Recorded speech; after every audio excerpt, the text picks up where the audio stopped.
My name is Kuzemko. I'm in the Energy Policy Group at the University of Exeter, and the paper is on exploring the politics of low-carbon transitions. Oh, sorry. I have one thing that I forgot to say. This is sponsored by the ECPR Standing Group on Regulation and Governance. So thank you very much, Standing Group on Regulation and Governance. Thank you. Okay. So the background to this paper really is about the times in which we are living.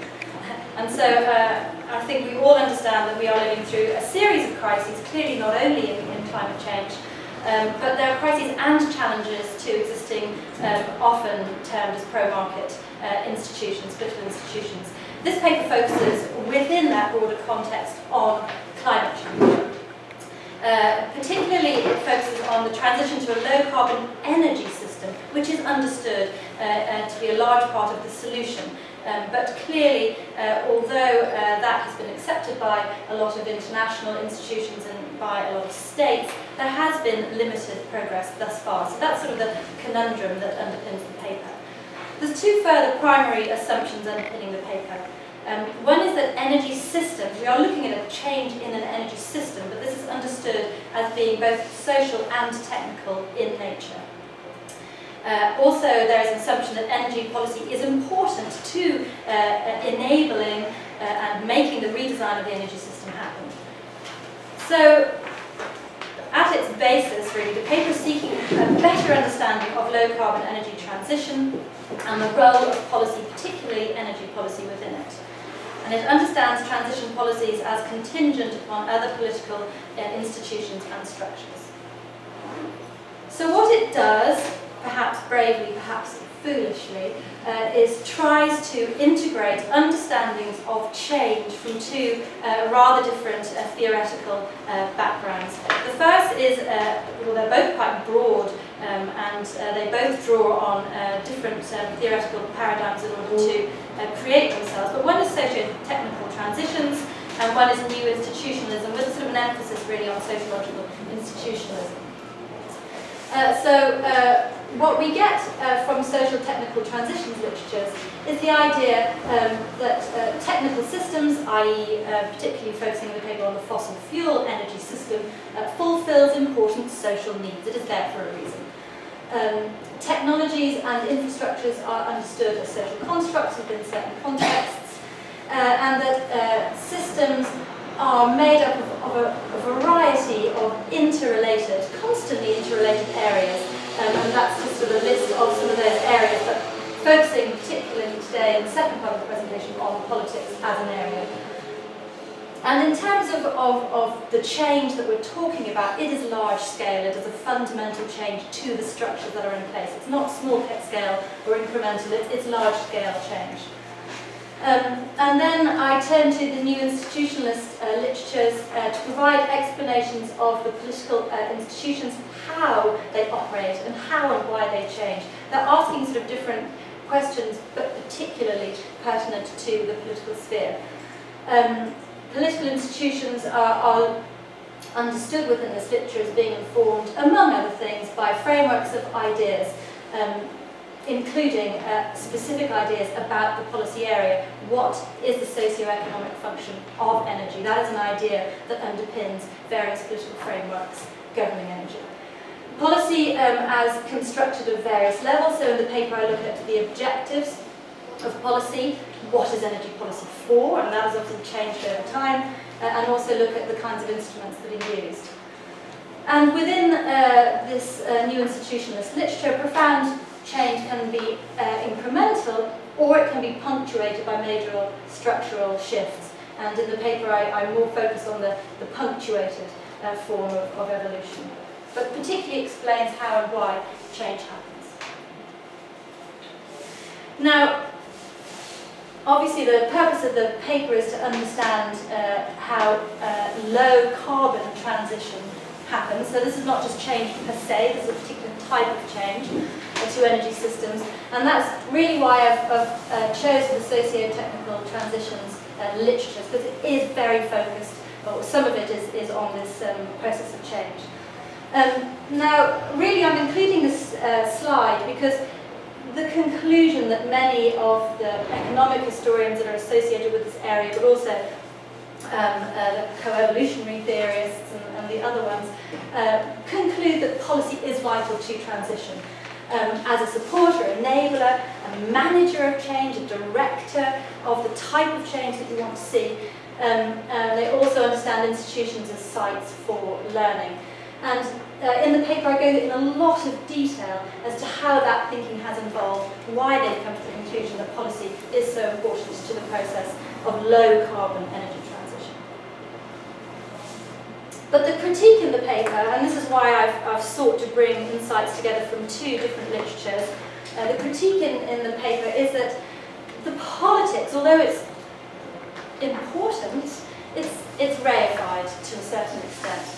So a lot of the literature presents visions of a low-carbon energy future as accepted, as relatively uncontested, whereas obviously post-decades of climate change moving up political agendas, fossil fuels remain the dominant technical system, so 87% of the world's energy usage is fossil fuel-based. So it's still massively dominant.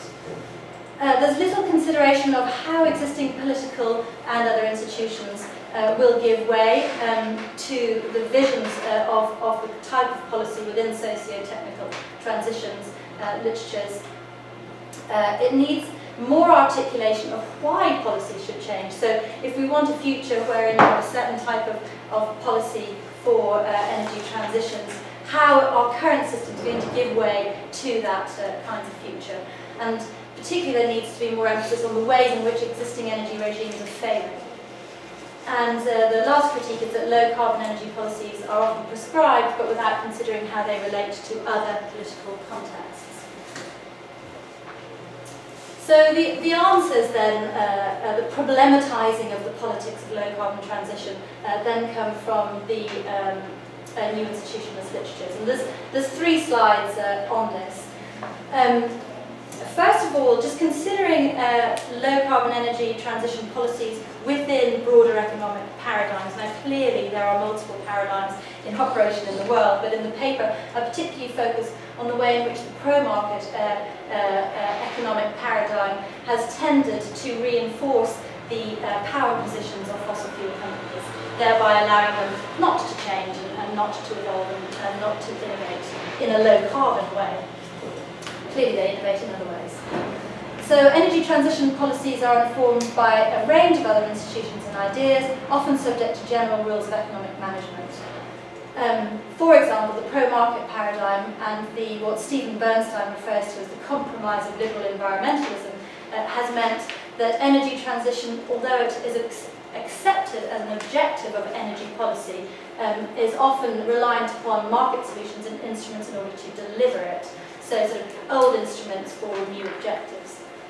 The private sector, as a result, clearly of privatisations and liberalisations over a number of decades, particularly the 80s and 90s, is now largely responsible for the delivery of energy services and investing in the new energy technologies that we need to see. In some countries, and I sort of use the UK as a particular example, energy companies are also responsible for delivering new low-carbon energy policies. And this is a particularly difficult situation if there are large companies who are able to be in a reasonably powerful position, but then you ask them to deliver policies that they don't really buy into, you're in a pretty tricky situation. So these are just some of the ways in which the pro-market paradigm has created structures that have allowed the fossil fuel regime to continue on in the way that it has. So this is explanations. The second way I look at how transition policies are contingent upon other institutions is I look at the way in which transition policy relates with energy policy. So clearly energy policy now has transition as an objective, or climate change mitigation as an objective, but there are other objectives driving energy policy. This is not the only one. So it's I'm also emphasising here different understandings of what energy's role in society is, which drives the different objectives of energy policy. So this is bringing the interpretive frameworks back in, but in a different way. So it's been historically emphasised public good characteristics as an engine of growth in the economy. So particularly sort of China as a country that's an example of that at the moment, has been understood historically as a merit good. So the UK would be an example of under Keynesianism, where energy was understood as a merit good, and the state was heavily involved in bringing energy to, I've got 5 minutes left, thank you, to people who need it at a price that's affordable, and also for producing countries of oil and gas as an input into GDP. So energy policy as such has been set towards achieving other objectives such as security, social development, and this has meant sometimes that energy is also singled out for specific treatment. So this picks up on the idea of Colin Crouch and then sort of leading into some of the ideas of Matsukato. That even within paradigms, for example the market liberal economic paradigm, certain goods and services have received treatment that is different from other sectors. Matsukato obviously talks about the US relationship with investing, state investment in the internet as a really big example. Colin Crouch also refers to that. And the point that Matsukato makes, I suppose, is that even within market liberal economies, the state has been active in creating new markets. Not just in intervening in market failures, but in creating new markets. And so the last section is just on what kind of change is underway in energy policy in order to deliver the transition. It's just making the point that the objectives of energy policy, which are multiple, sometimes referred to as the trilemma in some literatures, make it very complicated to just deliver a low-carbon energy future, because there are other things that political actors are interested in delivering. And so the main point from this slide is that climate objectives are constantly being balanced with other forces influencing the way in which energy policy is changing, and in ways that sometimes compromise and sometimes constrain that transition. And then my concluding slide, so I'll be under my minutes, is that I found the combining of these two theoretical, socio-technical and institutionalist literatures complex in some ways, but actually in other ways they agree and are complementary. So if you just look at the politics or the policy paradigm change, if you look at the way in which energy policy has been changing, it's changed a lot over the past 10 years. But if you just look at those changes, but then don't take another step on and look at how the infrastructures and the systems and the technologies within energy are changing, then you would think, wow, you have big changes in the policy, but you've got to then take the step on which socio-technical systems allows us to do, to look at what kind of changes that actually means in terms of infrastructures and technologies on the ground. So that's one of the reasons why I think they are complementary to each other. So the conclusion, is that policy is, I think, vital to transition, not least to support new innovations. But the reality of the politics of transition is murky, complex, and divided. I think we need to understand the complexity of the politics by exploring the ways in which energy policy for transition is contingent upon other political institutions, the precise ways in which that works out in practice. Change clearly is happening, but it draws on different policy paradigms. And as a result, I think you don't have a change that is a coherent change, but a change full of internal tensions which are underexplored. And the importance of maintaining the link between politics and technologies and infrastructure, I hope, is sort of clear in the paper, as change in one area is not going to be enough. You have to see changes happening in both areas for it to be successful. Very good.